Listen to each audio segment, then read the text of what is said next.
Hi, in front of me I have Samsung Galaxy A60 and I'm gonna show you how to take a screenshot on this device. Let's start by going to the screen we want to capture. For example, let's open the settings. And now to take a screenshot, we need to press the volume down button and power button or Bixby button, however you want to call it. Let's press them both. And as you can see, there was a slight animation on the screen. That means we took the screenshot. And when you open the notifications, it says screenshot saved. Here we can share it, edit it, or delete it.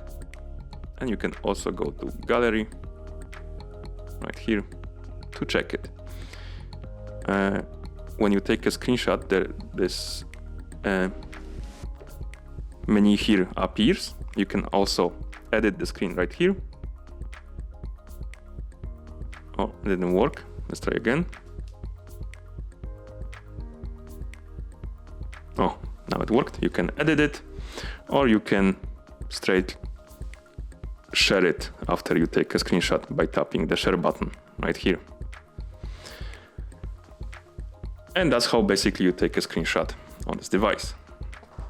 Thank you for watching. If you found this video helpful, remember to subscribe to our channel and leave the like on the video.